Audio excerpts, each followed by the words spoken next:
afternoon. We are live. I'm Andy Andrews. You've joined us on the Blue Plate Special here in Orange Beach, Alabama. Beautiful downtown Orange Beach. It's a cold day for us. It's like 60. So people are out in their fur coats and parkas, and so it's cold. But we're here at Wisdom Harbor Studios, located on the second floor of the Wharf, huge shopping district. This is the shopping district here in Orange Beach, home of the famous escalator statues. If you're visiting us from out of town, you definitely need to stop and have your picture taken with the escalator statues. They are very realistic. They're life-sized and look just like escalators. So it's just amazing what an artist can do at some point. We have a great show for you today. We would like you to click your notification button if you are watching us on Facebook. Just click that notification button. Don't forget to turn on the notifications on your phone. That way, anytime we go live, you'll be notified. Hello to YouTube, and also share. If you're on Facebook, feel free to share. This is going to be a special show. We got something that we've never done before that we're going to do today on the Blue Plate Special. YouTubers, we're glad to have you. LinkedIn, Loosen Your Tie, Twitters, glad to have you guys too. Special show. We got something that we've never done before. Where did that come from? Twitter, of course. You know, you cannot mention these other platforms without something happening.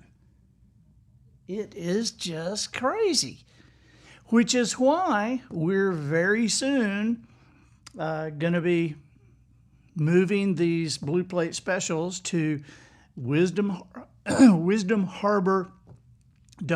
That's wisdom, HARBOUR.com. We're doing it for the continuity of the show. We're doing it for the freedom of speech, and we're also doing it because it's cheap. Anybody can join, and it would be the greatest gift, the longest lasting, most appreciated gift you gave any of your extended family or friends. So we're today are going to be recording for wisdomharbor.com. As you know, or as some of you know, wisdomharbor.com is like regular harbors have docks. Well, wisdomharbor.com has docks, and there are Betcha Didn't Know docs. There's the musician's doc, educational doc. I mean, and we have 17 or 18 captains right now. Something like that, yeah. Yeah, something like that. Exactly, something like that. And so these are contributors that deliver the material, deliver the content, and we have master chefs, we have best-selling authors, we have Grammy winners, we have Hall of Fame speakers, we have coaches, CEOs. I was trying to think, I don't want to miss somebody, but we've got a lot of amazing captains on wisdomharbor.com. And one of the docs is the audiobook doc. And it is fascinating to see what's on this. I mean, there's already Robinson Crusoe and Call of the Wild and a couple of Mark Twain things. And today we thought, we're going to record this. And so why don't we let everybody see what it's like to record an audiobook? We have a short book. It's a short story, but it'll take its place on the audiobook doc. So I'll tell you what that is in just a minute. I'm going to give you a little more details about it. Marcy Crosser Taylor, good morning. You love the professional noticer today. The podcast just came out this morning with Rowdy Gaines, and thanks for already having watched that. And last week was Ben Raines, which we heard a lot about that. This one with Rowdy is awesome. Rowdy is the voice of swimming. You know, he's the swimming analyst for the last 8 Olympics. I actually went to college with Rowdy, or I was at college while he was at college. I mean, I didn't really go to any classes or anything, but you know, he was in classes. We had a couple of classes together, but I didn't pay attention. But Rowdy was a great guy, and I remember on March 21st. I think it was March 21st, 1980. And Jimmy Carter announced that America was boycotting the Moscow Olympics.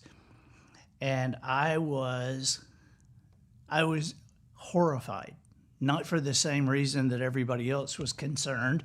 I was horrified for my friend, Rowdy Gaines, because Rowdy had already wrapped up an Olympic spot, and he was supposed to be the Mark Spitz, the Michael Phelps of that Olympics, and did not get to go. And of course, you know, the shelf life of an Olympian is not it's not great. I mean, that he was in his prime for those Olympics, and that was back when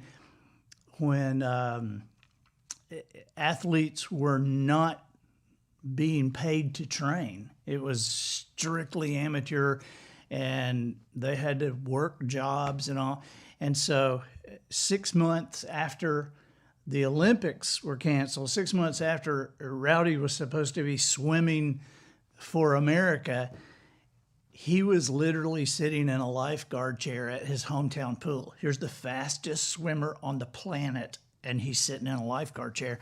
I felt so bad for him, but he hung in there and went to the next Olympics. And even though he was past his prime, he won 3 gold medals at that Olympics, and he won the 100-meter freestyle, which meant he was still the fastest swimmer on the planet. And but he is our guest this week on the Professional Noticer. Rowdy had 14 world records. He broke 14 world records. He won 5 world championships, 3 gold medals, and he's in the Olympic Hall of Fame, and now is like the voice of Olympic swimming. So make sure you watch that. Charlie Marlowe, the financial coach, you're there in chilly Arlington, Virginia. I understand it is really chilly there. And that Arlington is home of that funny 5-sided building used by the military brass. You say, yes, we are familiar with that building. James Moore, the Wharf, not to be confused with Worf, son of Moog. You must be a Star Trek fan. Patricia Clapp, watching from North Carolina, you shared. Nancy Hazel Brown from Joplin, Missouri, checking in. Heather Olson, hello, you shared in Utah. Thank you. Marcy Crosser Taylor shared from Pasco, Washington. Diane Hale in Tennessee. Tammy Nance. Tammy, did it snow 40 inches in the Shenandoah Valley? We are all curious here if it did. So in studio, we have a lot of people in studio today. Lauren and Elaine from Gulf Shores. Hey, Lauren and Elaine. Jennifer from Fayetteville, Tennessee. Where's Jennifer? Hey, Jennifer. How are you doing? Karen from Gallatin, Tennessee. Gallatin. Sue from Pawa, Illinois. Pawa, Illinois. Brenda from Shelbyville, Illinois. And Dave and Brenda and friends from Traverse City, Michigan. Is that you guys? Where's Traverse City, Michigan? Who knows? Well, you know, Traverse City, Michigan is right up there near Mackinac, which I understand they just got an award at Mackinac for having the 500th fudge shop there. I mean, if you've ever been to Mackinac, there's more fudge shops there than there are in Gatlinburg. So Mackinac is like Gatlinburg without the smokers. Okay. Christy Woods, hello. Christy is my sister. What did Christy say? Wait a minute. Wait.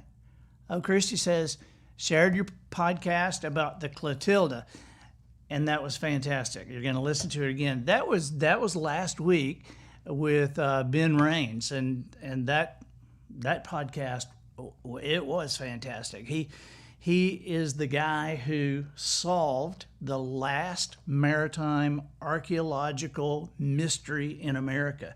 He actually found the last slave ship, is the last ship to bring slaves into America, and it was hidden, it was burned and sunk, and everybody knew it was there, but nobody knew where, and he actually found it.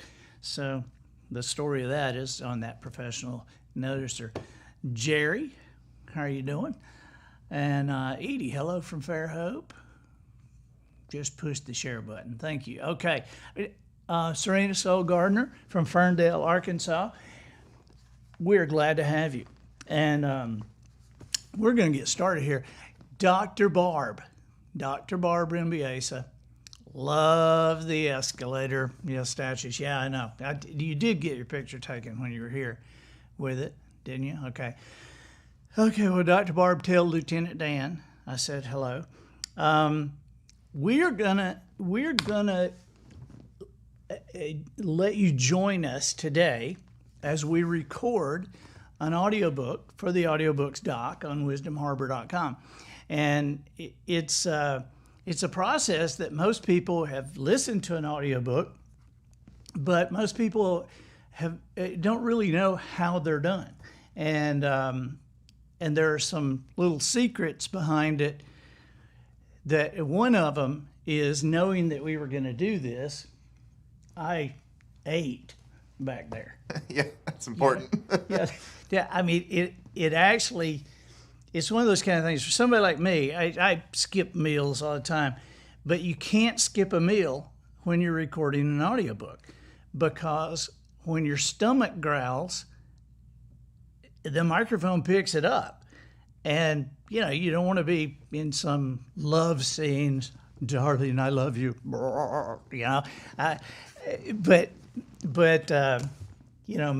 will go, hey, have you eaten? Or if we start early in the morning, it gets to be about 10:30 or 11, we got to stop and eat, because you're just having to stop so many times. Matt will go, okay, stop, start over, hurt your stomach. And let's see, what else is curious about this? I guess one thing that might be curious about it is that when I do a 12 or 14 hour audiobook, I don't go straight through it. I actually make a couple of mistakes. So these audiobooks are definitely a shared effort. Matt makes me look better than I am in the editing.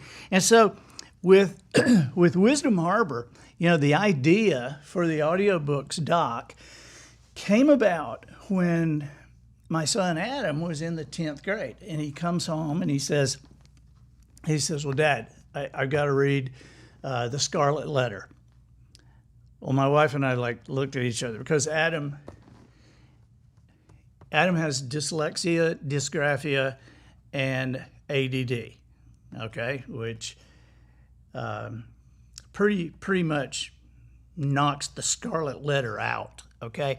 And so, but I said, okay, we'll get the audiobook, and I'll listen to it with you, because I think I had to do that in high school, and I don't really even remember it. And so I'll listen to it with you. So we get the audio of A Scarlet Letter, and after 3 minutes of it, Adam and I look at each other and we go, we can't even understand this. It was written, 100 years ago or whenever, and the English is so convoluted, we just couldn't even understand it. And so I thought about that for days, and I thought, that's probably why I don't even remember it, because I probably got Cliff Notes and just got enough to pass the test and then forgot about it. But with, the Dickens stuff and all the things that are required in school, they're required reading, and they're testing these kids on the content. And if you can't understand it, that's a little bit tough getting tested on the content. And so I kept thinking about that, and I thought, well, I do audiobooks. I record audiobooks. I've been the studios in Nashville and Chicago and doing them here. And I thought, what if I was able to license some of this stuff or find some of it that was public domain that we could actually retranslate, that we could take it and not change the story or anything, but change the wording of it, of some of the sentences. And I'll read you what we came up with to explain this. This is okay,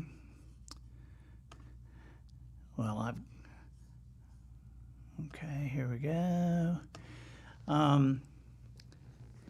But this is how we have done this. So this can be used, with schools and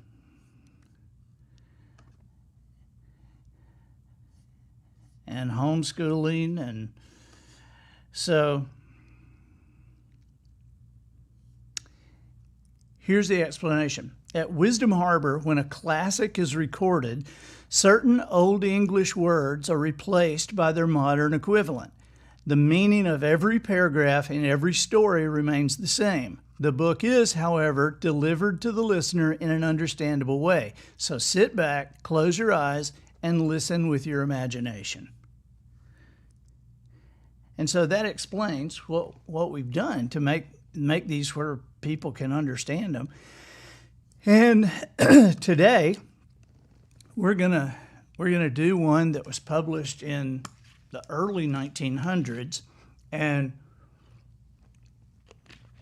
as we were preparing this and didn't have to do much with it, we were just laughing like crazy because this is a funny story. It's written by O. Henry, and it's called The Ransom of Red Chief. And this was I think this was in my 8th grade literature book when I was in school. And so this killed me to read this again.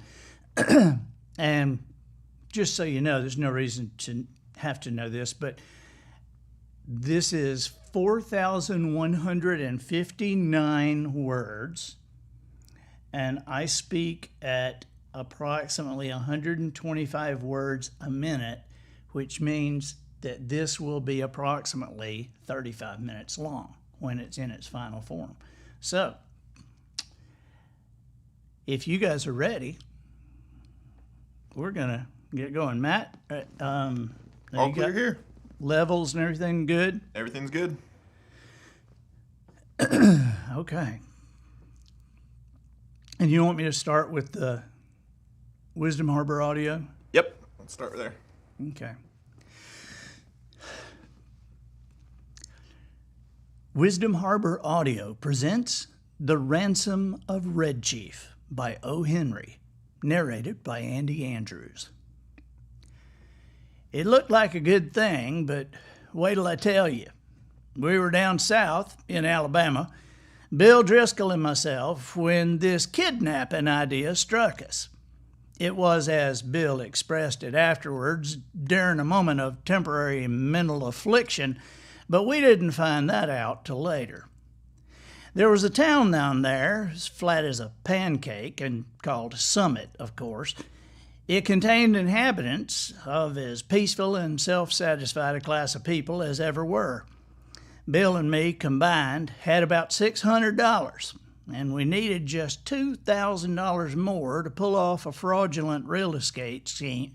All right, you want me to start with that paragraph, Bill and me? Yep, that's good. All right.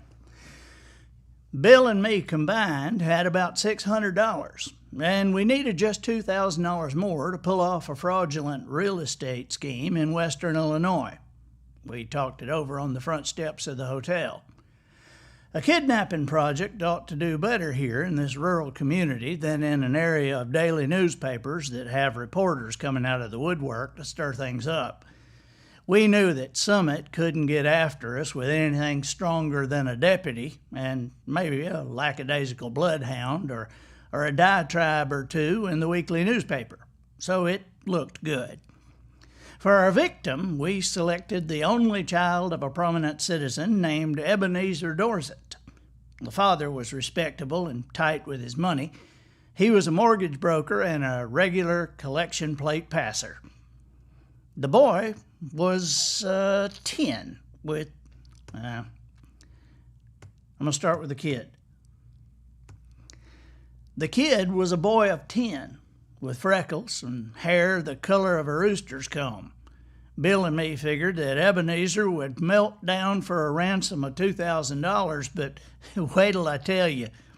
About 2 miles from Summit was a little mountain, covered with a dense cedar thicket. On the backside of this mountain was a cave. There we stored provisions. One evening after sundown, we drove past Dorset's house. The kid was in the street, throwing rocks at a kitten on the opposite fence. "Hey, little boy," says Bill, "would you like to have a bag of candy and a nice ride?"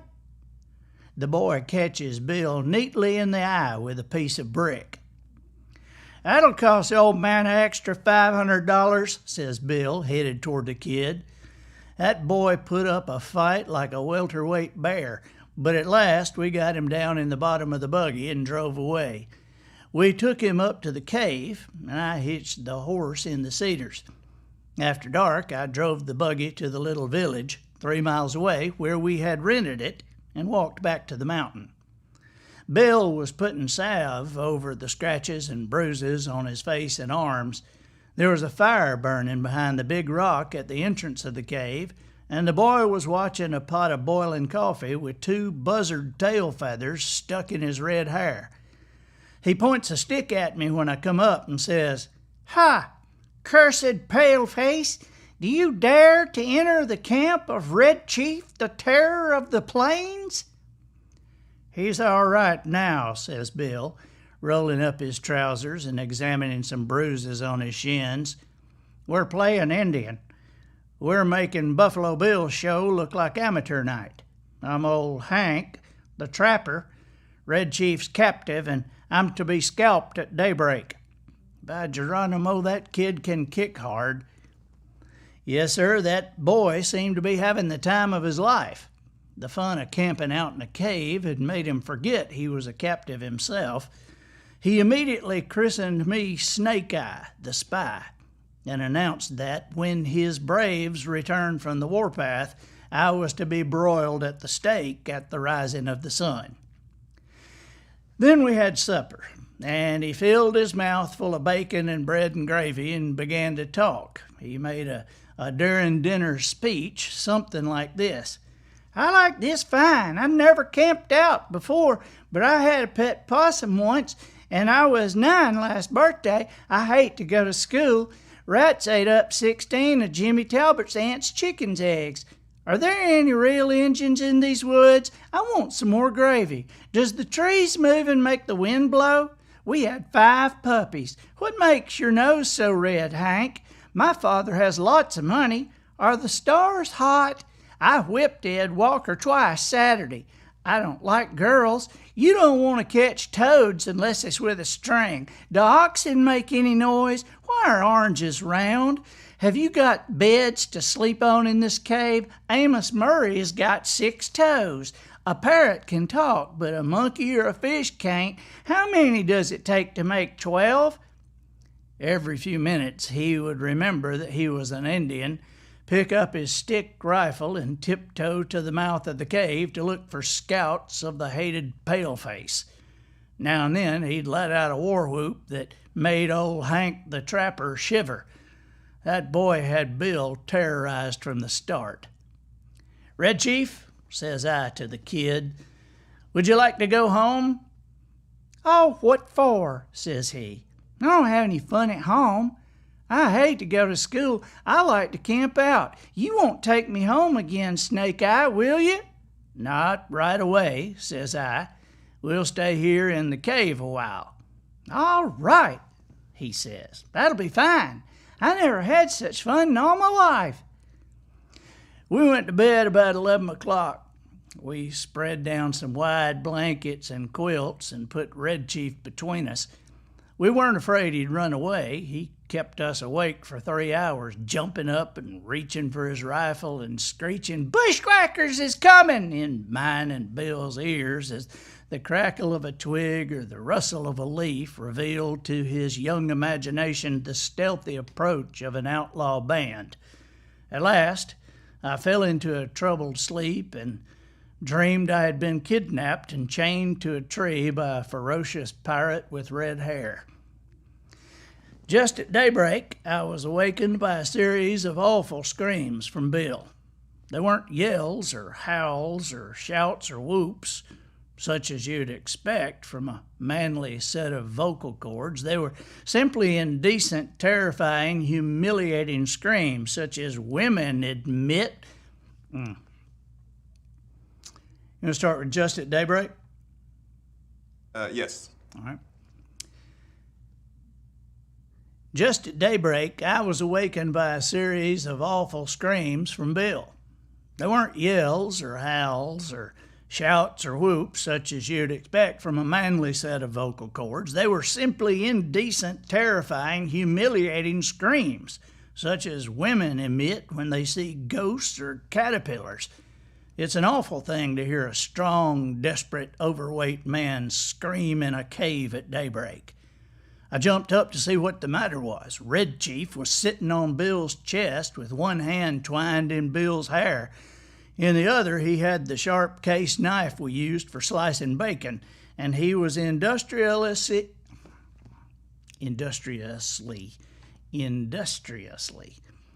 Okay, I'm going to start with I jumped up. Okay. The reason Matt and I always coordinate on where I'm starting again is because he's marking a script where he has to hit it. So, all right. I jumped up to see what the matter was. Red Chief was sitting on Bill's chest with one hand twined in Bill's hair. In the other, he had the sharp case knife we use for slicing bacon, and he was industriously and realistically trying to take Bill's scalp, according to the sentence that had been pronounced upon him the evening before. I got the knife away from the kid and made him lie down again. But from that moment, Bill's spirit was broken. He lay down on the side of his bed, but he never closed an eye again in sleep as long as that boy was with us. I dozed off for a while, but along toward sunup, I remembered that Red Chief had said I was to be burned at the stake at the rising of the sun.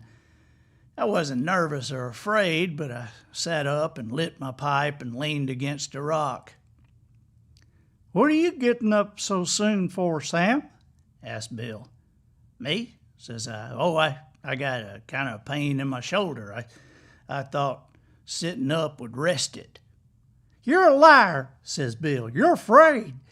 You was used to be burned at sunrise, and you was afraid he'd actually do it, and he would too if he could find a match.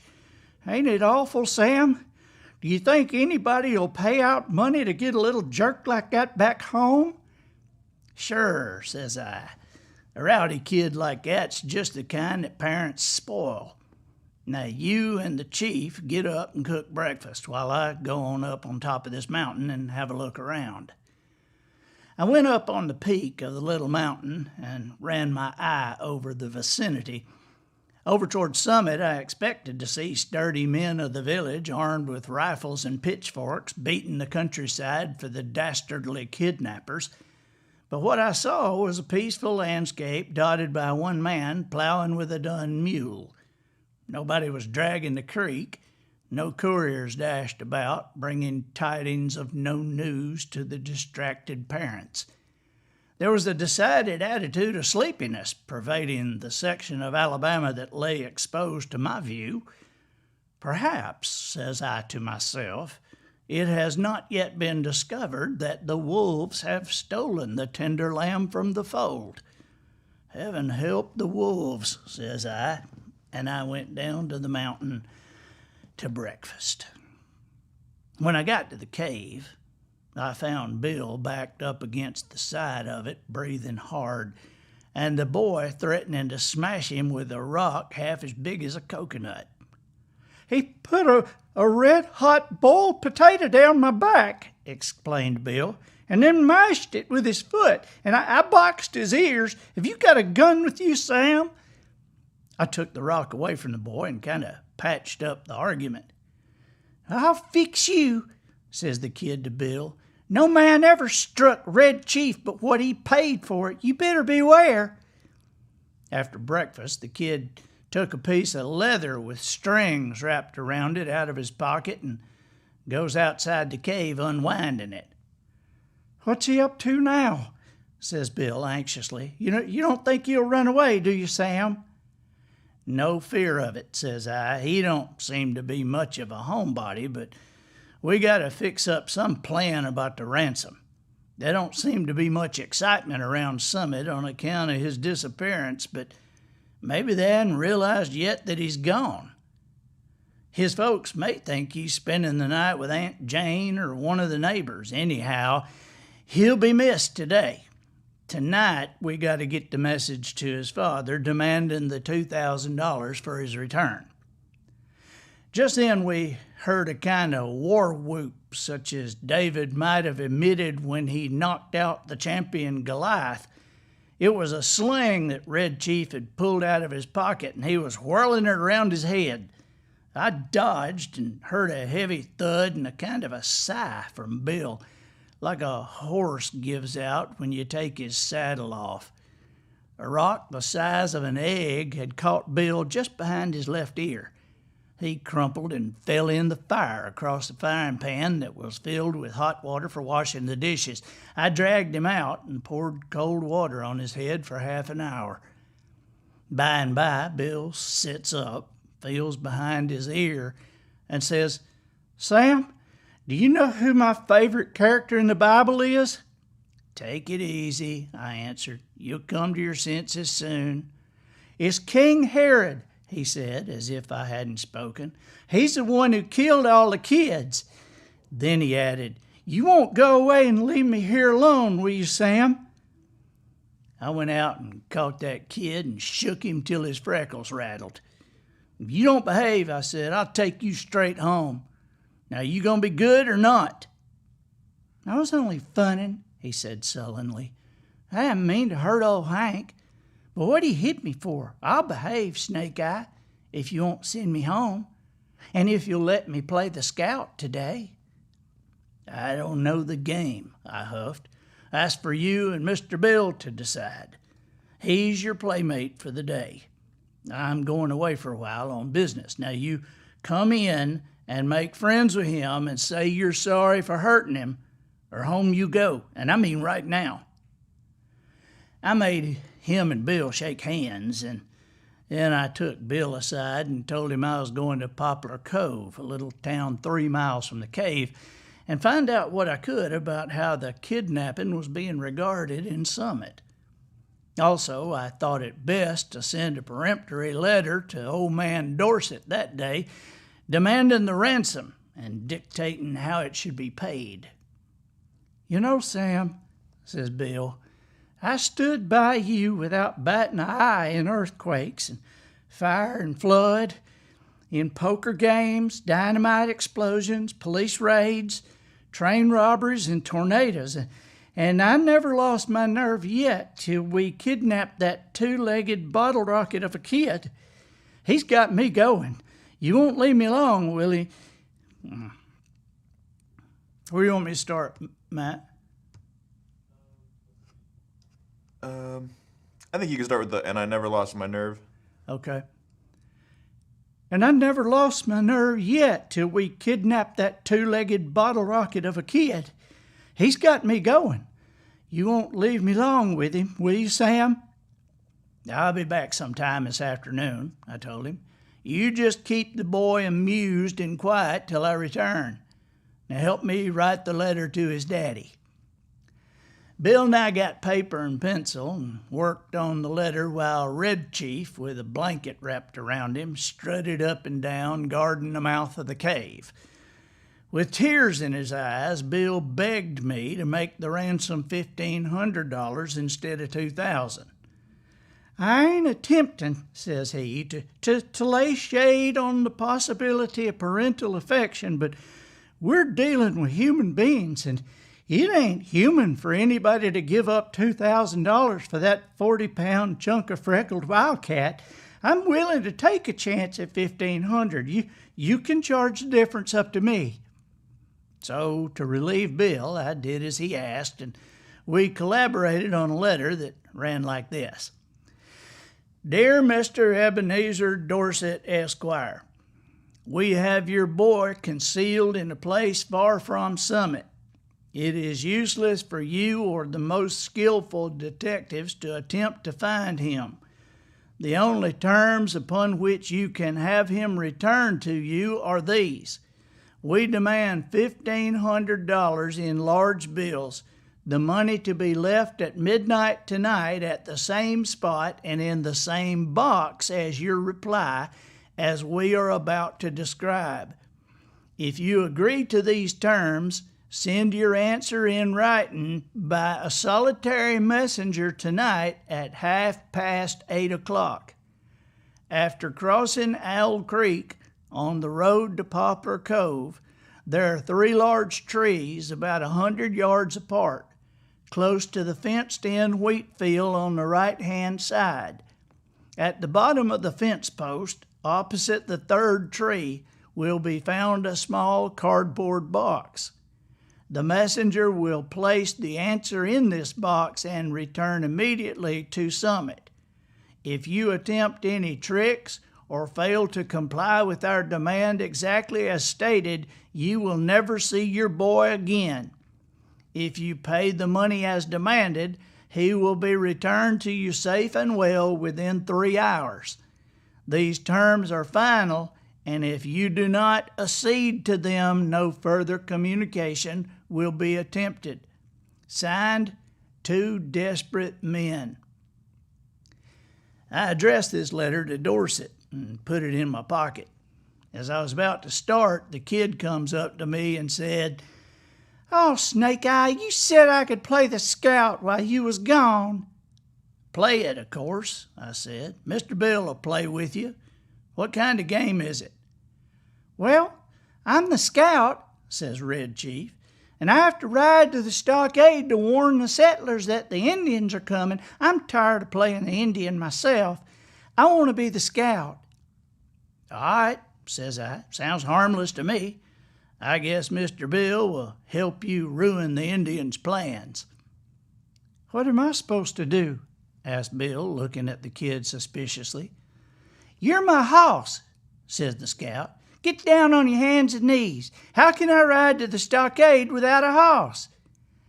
Bill looked at me with fear in his eyes, and I said in a low voice, "Just keep him interested till we get the scheme going. Come on now, loosen up." So Bill gets down on his all fours, and a look comes on his face like a rabbit's when you catch it in a trap. "How far is it to the stockade, kid?" he asked in a husky manner of voice. 90 miles, says the scout, "and you better get to galloping if I'm going to make it on time. Get up! Ha!" The scout jumped on Bill's back and dug his heels in his side. "For heaven's sake," Bill said, "hurry back, Sam, as soon as you can. I wish we hadn't made the ransom more than 1,000. Then he turned to the kid. "Hey, you quit kicking me or I'll get up and warm you good." I walked over to Poplar Cove and sat around the post office and store just chatting up the folks that came in to trade. One old guy with a beard said that he hears Summit is all upset on account of Ebenezer Dorset's boy having been lost or stolen. That was all I wanted to know.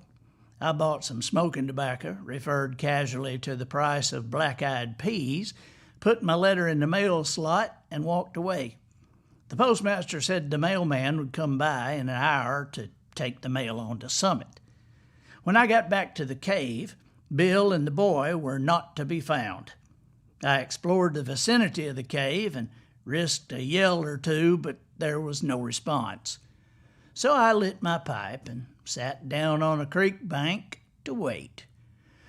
In about a half an hour, I heard the bushes rustle, and Bill waddled out into the little clearing in front of the cave. Behind him was the kid, stepping softly like the scout he was pretending to be, with a broad grin on his face. Bill stopped, took off his hat, and wiped his face with a handkerchief. The kid stopped about 8 feet behind him. "Sam," says Bill, "I suppose you'll think I'm a turncoat, but I couldn't help it. I'm a grown person with some degree of pride and a definite desire for self-preservation. And I suppose because of that there comes a time when all systems of perseverance and loyalty fail. I'm sorry to have quit, and I don't want you to think of me as disloyal, but dang it, the boy is gone. I have sent him home, so all is off. There was martyrs in the old days," Bill continues, "and they suffered death rather than to give up on a particular thing, but none of them was ever subjected to such supernatural tortures as that kid visited on me. I tried to be faithful. I tried to keep on, but dang it again, there is a limit." "What's the trouble, Bill?" I asked him. "I was rode," said Bill, "the entire 90 miles to the stockade, not an inch less. Then when the settlers was rescued, I was given oats to eat, and I ate 'em too. But let me just say that sand ain't a decent substitute for oats. And then for an hour, the kid had me trying to explain to him why there wasn't nothing in the holes, how a road can run both ways, and what makes grass green. I tell you, Sam, a human can only stand so much. I took him by the neck of his clothes, and I dragged him down the mountain. On the way, he kicked my legs black and blue from my knees down, and I got 2 or 3 bites on my thumb. But he's gone," continued Bill, "gone home. I showed him the road to Summit, and I knocked him about 8 feet nearer there with one kick. I'm sorry we lost the ransom, but it was either that or me checking into the madhouse." Now, after that speech, Bill was puffing and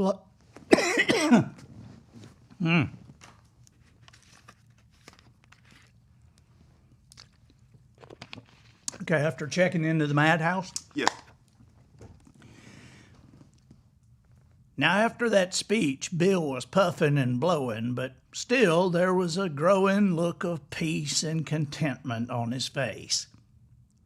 "Bill," says I, "there ain't any heart disease in your family, is there?" "No," Bill answered, "nothing chronic except pneumonia and accidents. Why?" "Then you might turn around," I said, "and have a look behind you." Bill turns, sees the boy, and loses his complexion completely. He sits down plumb on the ground and begins to pick aimlessly at grass and little sticks. For an hour I was afraid for his mind, and then I told him that my plan was to put the whole job through immediately, and that we would get the ransom and be off with it by midnight. So Bill braced up enough to give the kid a weak sort of smile and a promise to play the Russian in a Japanese war with him as soon as he felt a little better. I had a scheme for collecting that ransom without danger of being caught that professional kidnappers ought to use. The tree under which the answer was to be left, and the money later on, was close to the road fence with big bare fields on all sides. If a gang of deputies should be watching for anyone to come for the note, they could see him a long way off crossing the fields or in the road. And that's why I wasn't going to be crossing the fields or in the road. No siree. At 8:30, I was up in that tree, as well hidden as a frog, waiting for the messenger to arrive. Exactly on time, a half-grown boy rides up the road on a bicycle, locates the cardboard box at the foot of the fence post, slips a folded piece of paper into it, and pedals away back toward Summit. I waited an hour and then concluded no one was watching. I slid down the tree, got the note, slipped along the fence till I reached the woods, and was back at the cave in another half hour. I opened the note, got near the lantern, and read it to Bill. It was written by hand with a pen, and the substance of it was this. Dear two desperate men, I received your letter today. Start with Dear two desperate men. Dear two desperate men, I received your letter today regarding the ransom you asked for the return of my son. I think you are a little high in your demand, and I hereby make you a counter proposition which I am inclined to believe you will accept. You bring my son home, pay me $250 in cash, and I agree to take him off your hands. You'd better come at night, for the neighbors believe the boy is lost, and I can't be responsible for what they might do to anybody they see bringing him back. Very respectfully, Ebenezer Dorset. Great gosh almighty, I say, of all the far-fetched... But I glanced at Bill and hesitated. He had the most beaten look in his eyes I ever saw on the face of anybody, any time or anywhere. Sam, he says with a whine to his voice, what's $250 after all? We got the money.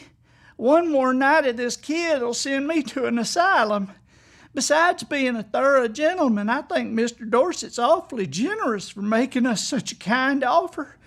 Please now, you ain't gonna let the chance go, are you? I sighed and said, to tell you the truth, Bill, this little he-devil has somewhat got on my nerves too. We'll take him home, pay the ransom, and make our getaway. And so we did. We took him home that night.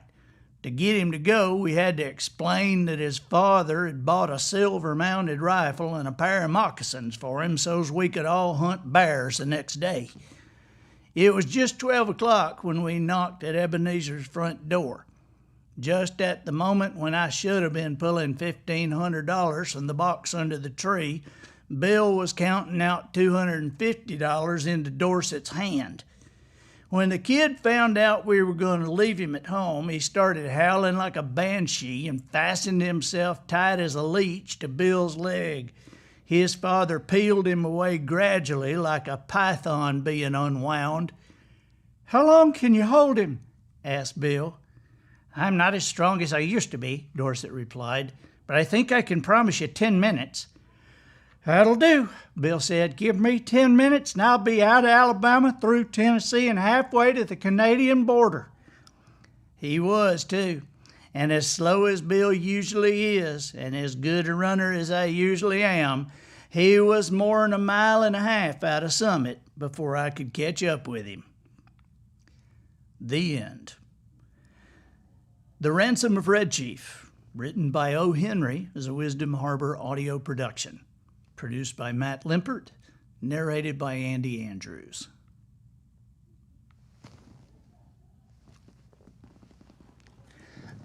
All right. Now that is a funny story, isn't it? I mean, I remember reading that, but I love it. I say Wes Hampton is on. Wes Hampton is one of the captains of Wisdom Harbor. He's also a Grammy winner. Wes is a master chef, and he is a Grammy-winning vocalist, a recording artist. And so you've seen people cooking and doing recipes, and you've seen singers, but you had never seen a singing chef. That's what we have. It's more Joyce Lambert. Just love hearing your voice. I have a good time doing these. I did, when I did The Lost Choice, after I recorded that, I went and I told my wife, I said, remind me never to do a book with that many characters in it again, because there's so many characters in that book. They were knocking on the glass and going, "Hey, your little girl is sounding like the Irish guy." It's like, oh God, I was having a hard time keeping it straight by the end. All right, you guys. Well, hey, thank y'all for joining us. Deanna, thank you. Marcy Cross Taylor, glad. And the Levine Boys Christmas Caroling Adventures. Now we appreciate you guys joining us too. Tammy Nance, thank you very much. Becky Ottenberry, awesome story. That is that. And so we've got more coming, and maybe we have some the right length. We can do them for you here. But when that's all edited, that's available for you on wisdomharbor.com, and we urge you guys to go ahead and join. It's very inexpensive, and it's amazing what's happening on there right now. So it is, what day of the week is this? This is Tuesday. That's Tuesday. Right. And we don't have a Thursday edition, so I guess you need to get on wisdomharbor.com to see. I guess you have to see what's going on. Thank you guys very much. We'll see you soon.